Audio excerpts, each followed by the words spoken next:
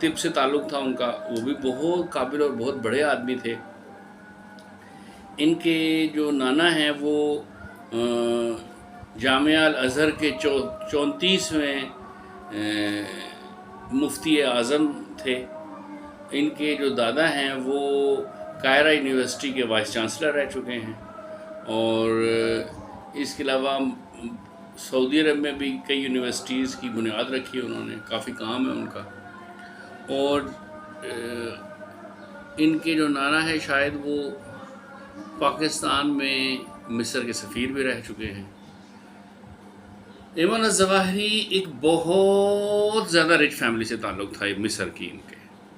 اور انہوں نے اپنی زندگی کے بالکل ابتدائی دور میں ہی تمام زندگی کی سہولتیں، دولت، پیسہ، عزت، شہرت کو جو ہے وہ ٹھکرا دیا اور جہاد کے راستے پہ کھڑے ہو گئے، قتال فی سبیل اللہ کے لیے خود کو پیش کر دیا۔ ایمن الظواہری کو سمجھنا اس لیے بھی تھوڑا مشکل ہے کیونکہ ان کے اوپر ابھی تک جتنی بھی بایوگرافیز لکھی گئی ہیں وہ ساری کی ساری انگریزوں نے لکھی ہیں۔ مسلمانوں میں ایسی کوئی بڑی جرت نہیں ہے اس وقت پوری ملت اسلامیہ میں کہ ایمن الظواہری کے ایک اصل کریکٹر کو، ان کی شخصیت کو، ان کی خدمات کو، ان کے بلند قد کو، ان کے تعارف کو سامنے لے کر آئے۔ ابھی تو حالت جنگ ہے، کچھ وقت گزرے گا، جنگ میں تو کوئی بھی سچ نہیں بولتا، اور جنگ میں سب سے بڑی کریڈیبلٹی ہوتا بھی سچ ہی ہے، لیکن سچ کوئی نہیں بولتا ہے، نہ دشمن فوج بولتی ہے، نہ مسلمان فوج بولتی ہے، نہ وہ سارے واقعات کو دیکھنے والے لوگ جو خوف کے وجہ سے خاموش رہتے ہیں وہ بھی سچ نہیں بولتے۔ اب میں کچھ ایمن الظواہری کو سمجھنے کے لیے یہ ضروری ہے کہ آپ پہلے یہ سمجھیں کہ ان کے مینٹور کون تھے۔ بنیادی طور پہ ایمن الظواہری جو ہیں یہ صحیح العقیدہ سنی تھے، اور ان کا شاذلی سلسلے سے تعلق تھا۔ یہ امام ابو الحسن علی بن عبداللہ الشاذلی جو ہیں یہ شاذلی سلسلے کے ایک بہت بڑے بزرگ ہیں۔ ان کا بھی ایران سے ہے، تو ان کا موراکو سے تعلق، مراکش سے، لیکن ان کا زیادہ انفلوئنس جو ہے وہ مصر میں تھا۔ اپنی زندگی کافی وقت جو ہے وہ انہوں نے حضور نبی کریم صلی اللہ علیہ وسلم کے حکم پہ مصر میں گزارا۔ ایمن الظواہری کو سمجھنے سے پہلے یہ بھی ضروری ہے کہ یہ جان جائیں کہ ان کے اوپر زندگی میں جب کہ وہ 13، 14، 15 سال کے تھے کس قسم کے خیالات کی چھاپ تھی۔ اگر ہم سید قطب شہید کو نہیں جانتے تو بھی ہم ایمن الظواہری کو نہیں جان سکتے۔ اگر ہم امام حسن البنا الشاذلی کو نہیں جانتے تو بھی ہم ایمن الظواہری کا ہمیں تعارف سمجھ میں نہیں آ سکتا۔ اور اگر ہم امام شیخ حسن البنا کے مرشد محترم شیخ عبدالوہاب حسابی الشاذلی کا ہمیں تعارف نہیں ہے تو بھی ہمیں ایمن الظواہری کی شخصیت سمجھ میں نہیں آ سکتی۔ اور اگر ہم محمد قطب کو نہیں جانتے تو بھی ایمن الظواہری کی شخصیت سمجھ میں نہیں آ سکتی۔ اگر ہم جمال عبد الناصر کے مکروہ کردار کو نہیں جانتے تو بھی ایمن الظواہری سمجھ میں نہیں آ سکتا۔ اگر ہم انور سادات کی اسلام دشمن پالیسیز اور اس کے قتل کے تاریخی واقعے سے واقف نہیں ہیں تو بھی ایمن الظواہری سمجھ میں نہیں آ سکتا۔ اور اگر ہم امام احمد سعید خضر الشاذلی کو نہیں جانتے تو بھی ایمن الظواہری سمجھ میں نہیں آ سکتے۔ اور اگر ہم شاذلی سلسلے کو نہیں جانتے تو بھی ہمیں سمجھ میں نہیں آ سکتے۔ تو اس لیے پہلے شاذلی سلسلے کے بارے میں 2-4 گزارشات پیش کروں گا۔ شاذلی سلسلہ جو ہے یہ اس کے جو بانی ہیں جنہوں نے اس کی بنیاد رکھی، ان کا نام امام ابو الحسن علی بن عبداللہ بن عبد الجبار الشاذلی ہے۔ شاذلی سلسلہ ایک پراسرار سلسلہ ہے۔ شاذلی سلسلے کے اسباق میں حسبنا اللہ نعم الوکیل و نعم المولا و نعم النصیر اور دلائل الخیرات اور حزب البحر پڑھی جاتی ہیں۔ اس کے علاوہ صلاۃ المشیش بھی وظیفے کے طور پہ پڑھی جاتی ہے۔ شاذلی سلسلے کے پوری دنیا میں کروڑوں لوگ شاذلی سلسلے کو مسلمانوں میں ہیں ماننے والے، مڈل ایسٹ میں یہ بہت زیادہ ہے۔ شاذلی سلسلے میں جنات کے معاملات بہت زیادہ ہیں، پراسرار معاملات بہت زیادہ ہیں۔ شاذلی سلسلے کے اکثر بزرگ جو ہیں، وہ جو اس سلسلے کے جو بزرگ گزرے ہیں، جیسے وہ العباس المرسی جو کہ حضرت ابو الحسن علی بن عبداللہ الشاذلی کے مرید بھی تھے، خلیفہ بھی تھے اور داماد بھی تھے، ان سمیت اور بہت سارے، اور حضرت ابو الحسن علی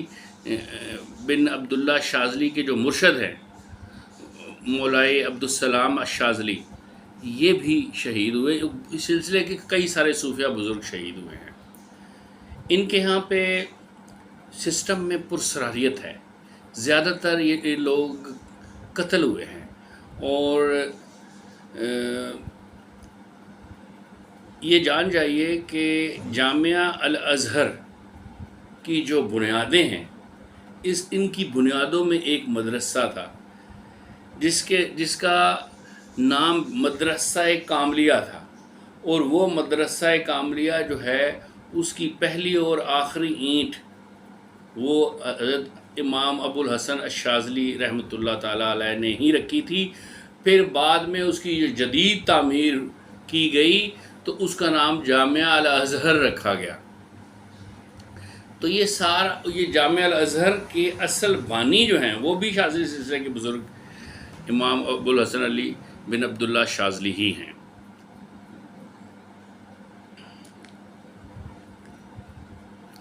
مجھے یاد پڑتا ہے ایک دفعہ ایک کشمیر میں کچھ عرصہ لڑے، ایک جہاد میں حصہ لیا انہوں نے، کراچی کی ایک شخصیت ہیں، ان کا نام وقار بھائی تھا۔ ان سے میری بہت ساری نشستیں ہوئی، تو ایک دفعہ انہوں نے کہا کہ اللہ کی محبت و معرفت کا ایک خاص فیض اور ایک خاص نور ایسا ہے جو اللہ کا ذکر کرنے سے حاصل نہیں ہوتا، وہ صرف اور صرف میدان جنگ میں ہی وہ ظاہر ہوتا ہے۔ میدان جنگ میں ہی وہ فیض اور وہ نور جو ہے وہ آپ کے سینے میں داخل ہو سکتا ہے۔ جب تک آپ میدان کارزار میں کفار کے سامنے صف بند ہو کر، اپنے سر پہ کفن باندھ کر، اپنے آپ کو اللہ کی راہ میں پیش کر کے، اور اللہ کی رضا کی خاطر اور اللہ کے کلمے کی سربلندی کے لیے قتال کرنے کے لیے قرآن و حدیث کے مطابق اللہ کا حکم پورا کرنے کے لیے کھڑے نہیں ہو جاتے، اس وقت تک وہ نور آپ کو حاصل نہیں ہوتا۔ تو یہ جو ایمن الظواہری ہیں، یہ ٹیررسٹ نہیں ہیں۔ ان کی آپ اگر ایڈیالوجی سمجھ جائیں گے، ان کا فلسفہ حیات سمجھ جائیں گے نا، اگر ان کا فلسفہ مذہب سمجھ جائیں گے نا آپ، تو ہمارے لیے آسانی ہو جائے گی۔ ان کا ماننا یہ ہے کہ یہ دھرتی جو ہے، یہ زمین اللہ کی ہے، مالک الملک اللہ کی ذات ہے، اور یہ پوری کائنات بھی اس کی ہے۔ جب ہمارے گھر میں ہمارے ہاں پہ ہم اپنے گھر میں اپنی مرضی کے خلاف کوئی کام ہونے نہیں دیتے، کسی اور کی مرضی چلنے نہیں دیتے، تو کیوں صرف ایک دوا ہوتا ہے ہمارے پاس کہ وقتی طور پہ کچھ عرصے کے لیے، جب تک کہ ہم زندہ ہیں، اس گھر کے اس جگہ کے ہم مالک ہیں۔ وہ ازل سے ابد تک جو مالک ہو کسی جگہ کا، کسی مقام کا، حکم اس کا چلے گا یا اس شیطان کا چلے گا۔ تو ان کا یہ ماننا تھا کہ قرآن و سنت کی روشنی میں جو انہوں نے سمجھا کہ رب کی دھرتی پہ حکم بھی رب کا ہی چلے گا، شریعت کا نفاذ بھی اللہ کے نبی کا ہی ہوگا۔ تو جتنی بھی ریاستیں ہیں، یہ کیونکہ طاغوت ہیں، یہ شیطان کو ماننے والے ہیں، یہ اللہ کے قانون کو توڑنے والے ہیں، اللہ کی حاکمیت اعلیٰ کو تسلیم نہیں کرتے، اور جمہوریت جو ہے وہ شرک کی اجتماعی بدترین شکل ہے۔ تو جب تک اس دنیا میں اس وقت تک امن قائم نہیں ہو سکتا جب تک کہ کوئی ماڈل اسلامی ریاست معرض وجود میں نہ آ جائے، جہاں پہ ہر کام ہی قرآن و سنت کے مطابق ہو رہا ہو۔ سارے شعبے ہی قرآن و سنت کے مطابق ہوں، سارے ادارے ہی قرآن و سنت کے مطابق ہوں۔ جب تک یہ نہیں ہوگا امن قائم نہیں ہوگا، جب تک یہ نہیں ہوگا پیغمبروں کا جو مشن ہے وہ پورا نہیں ہوگا، جب تک یہ نہیں ہوگا ہم اللہ کے بندے صحیح معنوں میں کہلوانے کے حقدار نہیں ہو سکتے۔ تو جب گفت و شنید سے دشمن آپ کی بات نہیں مانتا، دلائل کے ذریعے سے، دلائل فراہم کرنے سے آپ کی بات نہیں مانتا، کسی قسم کا دباؤ ڈالنے سے آپ کی بات نہیں، پھر آپ قتال کریں گے، پھر آپ جہاد فی سبیل اللہ کریں گے۔ تو طاغوت بڑی طاقت تھی، امریکہ بہت بڑی طاقت تھی، مصر بہت بڑی طاقت تھی۔ مصر میں جو ظاہر حکومت جو ہے وہ فرعون کے بیٹوں کی رہی ہے زیادہ تر، بہت بڑی طاقت۔ تو یہ لوگ ان کے سامنے سینہ سپر ہو گئے، جس میں سید قطب شہید بھی شامل ہیں۔ سید قطب شہید مجھے یاد پڑتا ہے کہ میری نظر سے آج سے مجھے یاد پڑتا ہے کہ 35-38 سال پہلے میں نے ان کی کتابیں پڑھی، جس میں ان کی کتاب کا ایک ہی کا کتاب کا نام یاد رہ گیا ہے مجھے، جدید جاہلیت کے نام سے ان کی ایک کتاب تھی، اور وہ ساجد الرحمن کاندھلوی صاحب تھے کوئی جنہوں نے اس کا ترجمہ کیا تھا۔ تو وہ اس میں انہوں نے سگمنڈ فرائیڈ کے جو نظریات ہیں اوڈیپس کامپلیکس اور الیکٹرا اوڈیپس کامپلیکس کی جس طرح دھجیاں اڑائی ہیں، اور جس طریقے ان کے قلم میں جو زور تھا، اور جتنے بڑے وہ ادیب تھے، اور جتنے ان کے دل میں اللہ کے دین کا درد تھا، اور جتنی بڑی انہوں نے سٹرگل کی اور اپنی جان کا نذرانہ پیش کر دیا، اور کسی جگہ پہ کمپرومائز نہیں کیا انہوں نے حکومت کے سامنے، اور ان کی تحریروں نے مشرق و مغرب میں مسلمانوں کو متاثر کیا، پورے کی پوری عرب دنیا کو، مڈل ایسٹ کو متاثر کیا۔ بہت کمال کی شخصیت، بہت بڑی شخصیت، یعنی کہ جس نے بھی ان کو پڑھا وہ انہی کا ہو گیا، جس نے بھی ان کو پڑھا اس کے لیے زندگی کی، دنیاوی زندگی کی اہمیت ہی ختم ہو گئی، اس کا طاغوت سے ٹکرا جانے کے علاوہ اور کوئی نصب العین ہی نہیں رہا۔ تو سید قطب شہید اور محمد قطب شہید یہ دونوں بھائی ہیں، اور کیا ان کے بارے میں بات کروں؟ کون ایسا شخص ہے جو ان سے متاثر نہیں ہے؟ کون ایسا شخص ہے جس نے ان کو نہیں پڑھا؟ تو ایمن الظواہری جو ہیں یہ بھی اپنی زندگی کے جب 14 سال کے تھے تب سے ہی انہوں نے سید قطب شہید کی جو کتابیں پڑھیں، اور ان کے فکر سے وہ متاثر ہوئے۔ پھر انہوں نے مصر اسلامی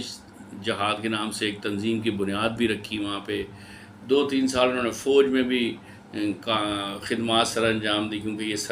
سرجن تھے۔ یہ دستار باندھ لیے، داڑھی رکھ لی تو بندے کو لگتا ہے کہ جناب بھی ان کو کچھ نہیں آتا صوفی ذکر کرنے کے علاوہ، ایسا نہیں تھا۔ یہ بہت بڑا دماغ تھے، یہ ایک آئیڈیالوگ تھے۔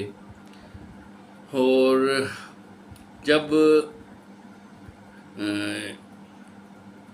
ایمن الظواہری اور اسامہ بن لادن کا آپس میں کیمسٹری بنی ہے،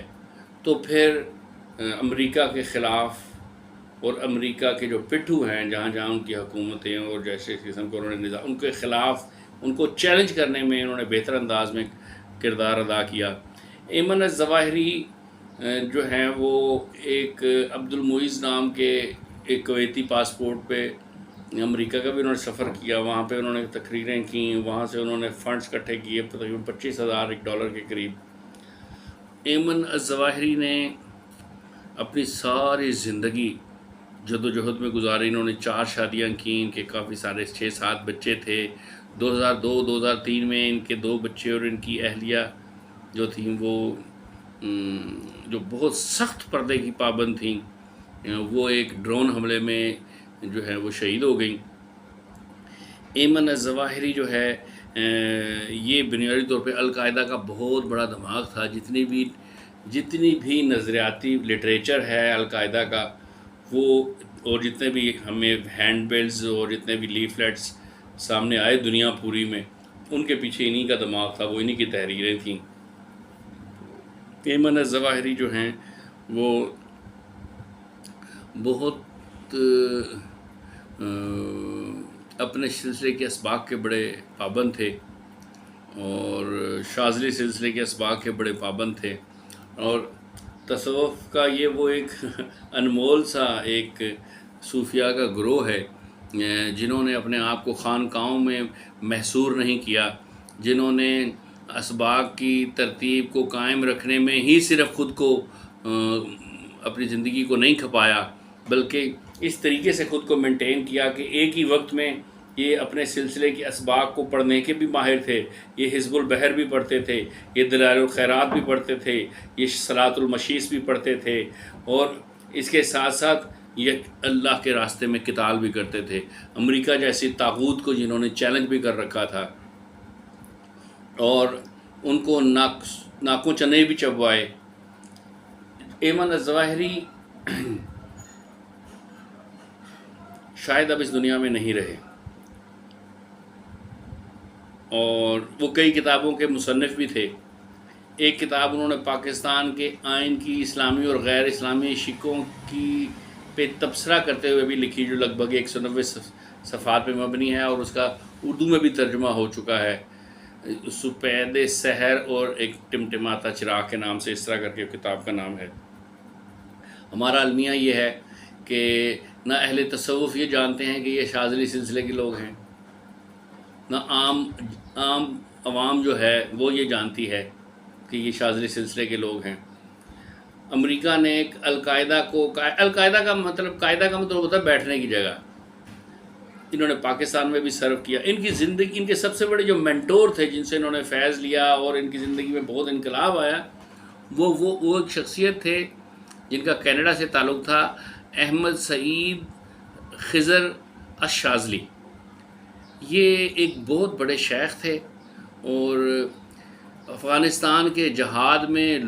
مسلمانوں کو جہاد کے لیے موٹیویٹ کرنے میں بھی بہت بڑی کنٹریبیوشن ہے ان کی۔ یہ خاموش مجاہد ہیں، یہ خدائی فوجدار ہیں، جس طرح القاعدہ والے خدائی فوجدار ہیں، جیسے ایمن الظواہری ایک خدائی فوجدار تھے، اسی طرح وہ احمد سعید خضر الشاذلی جو ہیں یہ بھی شاذلی سلسلے کے ایک بزرگ تھے، اور یہ ان کی ساتھ ایک دفعہ نشست کرنے سے، ایک دفعہ جب کسی کی نظریں چار ہو جاتی تھیں تو وہ اس کے دل میں جذبہ بڑھ جاتا تھا جہاد کرنے کے لیے، اللہ کی راہ میں جہاد کرنے کے لیے، کفار کے ساتھ قتال کرنے کے لیے، اور یہی ان کی زندگی کا مقصد بن جاتا۔ ان کے پاس ایک خاص قسم کا فیض اور نور تھا جس کو وہ ٹرانسفر کرنے کی صلاحیت بھی رکھتے تھے۔ ہزاروں نے لاکھوں لوگوں نے ان سے فیض لیا۔ ایمن الظواہری جو ہیں وہ بھی ان کے مریدوں میں سے تھے، اور وہ ان کے شیخ تھے۔ ان کے کہنے پہ ہی وہ مصر گئے، وہ کچھ عرصہ انہوں نے پاکستان میں گزارا، ہلال احمر ہاسپٹل میں سروس کر رہے تھے۔ یہ 78 79 80 کی بات ہے۔ اس وقت جو ہے وہ افغانستان کا جو جہاد تھا وہ اپنے عروج پر تھا، اور اس میں رشیا جو ہے اس نے اپنی فوجیں اتار دی ہوئی تھیں، اور وہاں پہ جس کی اتنی بڑی جنگ چھڑی ہوئی تھی جس نے بہت زیادہ اثرات چھوڑے ایمن الظواہری کے اوپر۔ انہوں نے ایمن الظواہری جو ہیں ان کو احمد سعید خضر الشاذلی جو تھے انہوں نے کہا کہ آپ جو ہے نا مصر جائیں اور وہاں پہ جا کے کام کریں۔ تو پھر یہ کچھ عرصے کے بعد مصر چلے گئے۔ پھر انہوں نے وہاں پہ جو جہادی سرگرمیاں تھیں ان کو بہتر بنایا اور اپنی تنظیم کو آرگنائز کیا۔ پھر ایک ایسا وقت آیا کہ 80s میں 84 کے بعد کا وقت ہے جب القاعدہ اور ایمن الظواہری جو ہیں یہ آپس میں مرج ہو گئے۔ ان کی بھی ایک تنظیم تھی جہادی، وہ مرج ہو گئی آپس میں۔ حقیقت یہ ہے کہ القاعدہ اتنا بڑا ہوا ہے نہیں جتنا بڑا ہوا امریکن CIA اور امریکن گورنمنٹ نے اس کو بنا دیا ہے۔ یہ تو ایسے لگتا ہے جیسے CIA کے سامنے ایک پیرالل متوازی CIA ہے جس کا نام ایک کا نام CIA ہے اور ایک کا نام القاعدہ ہے۔ ایسا نہیں ہے۔ ہاں لیکن یہ ضرور ہے کہ تائید الہی حاصل ہے القاعدہ والوں کو، یا جو کوئی بھی اللہ کی راہ میں جہاد کر رہا ہے، اور جہاں کہیں پہ بھی جہاد کر رہا ہے، جہاں کہیں پہ بھی وہ طاغوت کے ساتھ کم تعداد ہونے کے باوجود، ساز و سامان کم ہونے کے باوجود جنگ کے لیے اس نے ہتھیار اٹھا لیے ہیں، ان کی اللہ تو ظاہر ہے سپورٹ کرتا ہے، اللہ بھی کرتا ہے اور اللہ کے مومن جنات بھی کرتے ہیں۔ تو یہ سب شاذلی سلسلے کے لوگ ہیں، اور ان کی جو جس طرح سب کا ایک ہر کسی کا ایک سلوک کا طریقہ کار ہے نا، جیسے قادری سلسلے کے اسباق اور ہیں، سہروردی سلسلے کے اسباق اور ہیں، چشتی سلسلے کے اور ہیں، نقشبندی سلسلے کے اور ہیں، تو شاذلی سلسلے کے اسباق میں سب سے اہم ترین سبق جو ہے وہ میدان جنگ ہے، میدان جہاد ہے، کہ قتال فی سبیل اللہ ہی ان کے راستے کا سلوک ہے، ان کا سلوک ہے۔ تو آپ دیکھیں، آج ہم صلاح الدین ایوبی کا بڑا نام لیتے ہیں اور اس کو بڑی ہستی سمجھتے ہیں کہ وہ 11ویں صدی کی اس کا صدی کا سب سے بڑا آدمی تھا، لیکن جب وہ جنگ لڑ رہا تھا نا عیسائیوں کے خلاف، اور وہ صلیبی جنگیں اور جو کچھ بھی ہو رہا تھا، اس جنگ میں اس وقت تک اس کو کسی نے تسلیم نہیں کیا تھا، بلکہ جب وہ اس دنیا سے رخصت بھی ہو گیا تو کسی کو پتہ نہیں چلا کہ وہ کتنا بڑا آدمی تھا۔ یہ تو جب پہلی جنگ عظیم کے بعد ایک جنرل نے صلاح الدین ایوبی کے قبر کے اوپر ایک مسحری لگا دی، ایک چارپائی بچھائی اور اس کی قبر کے اوپر زور سے ٹھڈا مار کے کہا کہ صلاح الدین باہر آ جاؤ، ہم واپس آ گئے ہیں، اب ہمارے ساتھ لڑو آگے۔ اور پھر اس نے اس کی قبر کے اوپر چارپائی پہ بیٹھ کے شراب پی اور اس کو چیلنج کیا اور اس کو للکارتا رہا اس کی کہ قبر سے باہر نکل، تیرے سے لڑنا ہے میں نے۔ تو اس کے بعد پھر لوگوں نے غور کرنا شروع کیا کہ سلطان صلاح الدین ایوبی تھا کون۔ پھر مورخین نے تاریخ کو اکٹھا کیا اور پھر پازیٹیو واقعات اس کے لے کے آئے، تو پھر مورخین نے کہا کہ 11ویں صدی کا اس سے بڑا آدمی کوئی نہیں تھا۔ تو آج بھی دیکھیں نا، آپ یوٹیوب پہ کوئی بھی ویڈیو نکال کے دیکھیں، آپ کو یہی بتائیں گے جی وہ بہت بڑا ٹیررسٹ تھے ایمان اللہ ظواہری، اور اس نے ایک دفعہ کسی امریکن بیڑے کے اوپر حملہ کرنے کی بھی سازش میں وہ شامل تھا،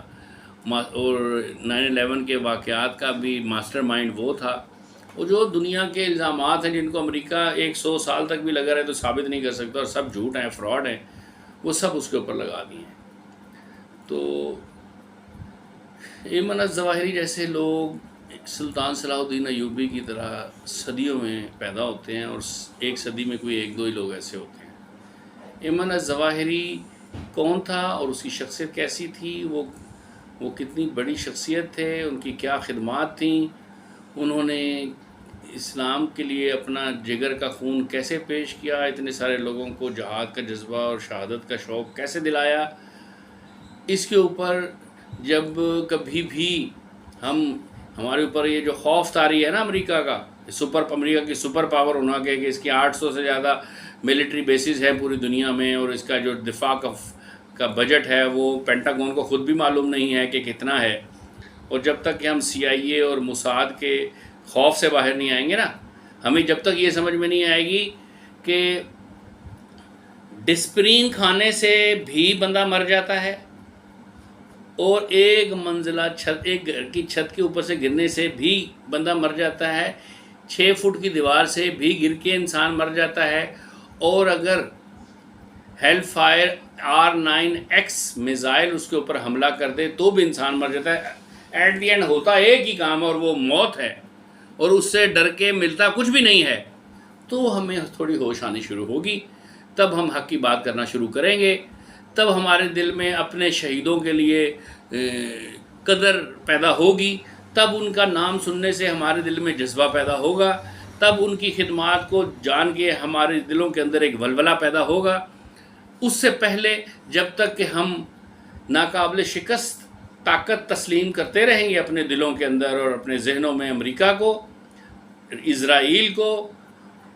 موساد کو، طاغوت کو، اور یہ سمجھیں گے کہ ان کے ساتھ تو کوئی لڑ ہی نہیں سکتا، ان سے تو کوئی جنگ کر ہی نہیں سکتا، اور جب تک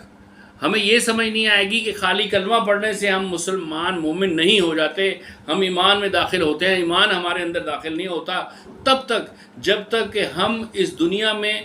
اللہ کی اللہ کو حاکم اعلیٰ ثابت کرنے کے لیے اس دنیا میں اس دھرتی پہ اللہ کا قانون نافذ نہیں کر دیں گے۔ یہ قرآن جو ہے یہ صرف اس لیے نہیں آیا تھا کہ جو حیض نفاس کے مسائل کو حل کرے، یا وراثت کے مسئلوں کو حل کرے، یا پھر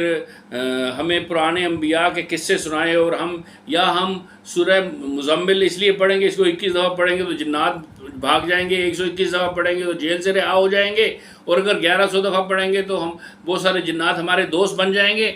اور اگر ہم اس کو زندگی میں کسی طریقے سے 1.25 دفعہ پڑھ لیں گے تو ساری دنیا تسخیر خلائق ہو جائے گی۔ اگر ان چیزوں کے لیے قرآن نہیں اترا تھا، قرآن اس لیے اترا تھا کہ وہ مسلمانوں کو، مومنین کو یہ رہنمائی دے کہ اس دنیا میں اللہ کا قانون، اللہ کا حاکمیت اعلیٰ جو ہے نا اس کو قائم کرنا ہے، ریاست الہیہ قائم کرنی ہے، ایک ایسا ماڈل بنانا ہے، ایک ایسا ملک بنانا ہے جس کی بنیاد، جس کے تمام قوانین اسلام کے عین مطابق ہوں گے، قرآن و حدیث کے عین مطابق ہوں گے، اور وہاں پہ شیطان کی حکومت نہیں ہوگی، وہاں پہ شرک کی حکومت نہیں ہوگی، اور جہاں کہیں یہ ہوگی وہاں پہ ہم قتال کریں گے، کمپرومائز نہیں کریں گے، سمجھوتا نہیں کریں گے، ہم اپنی کبوتر کی طرح بلی کو دیکھ کے اپنی آنکھیں بند نہیں کریں گے بلکہ اپنی آنکھیں کھول کر رکھیں گے، اور اگلے کی آنکھ نکالنے کا دل میں جذبہ رکھیں گے۔ جب تک ہم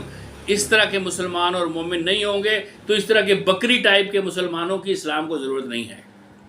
اسلام کو ضرورت ایسے لوگوں کی ہے جو اسلام کی سربلندی کے لیے جان لے بھی لیں اور جان دے بھی دیں قرآن و حدیث کے مطابق۔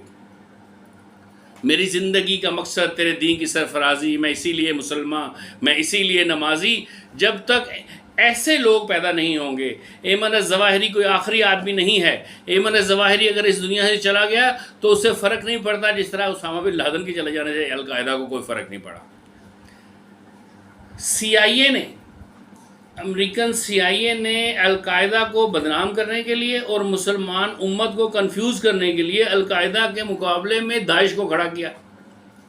یہ داعش وہی جماعت ہے جس نے کہ توحید کا ایک ایسا تصور پیش کیا جس میں کہا کہ ہمارے علاوہ سبھی کافر ہیں، سب کے ساتھ جہاد ضروری ہے، سب کو مار دو۔ اور ان کو بھی وہ اس طرح کے لوگ سامنے آئے جن کی بڑی بڑی داڑیاں تھیں، بڑی بڑی دستاریں تھیں، اور انہوں نے حضرت یونس علیہ السلام کے روضہ اطہر کو اور ان کی مسجد کو بم لگا کے اڑا دیا، کہ یہ شرک، اس یہاں پہ شرک ہوتا ہے۔ تو خودکش حملے اور داعش تنظیم کھڑی کر کے دہشت گردی، آپ اگر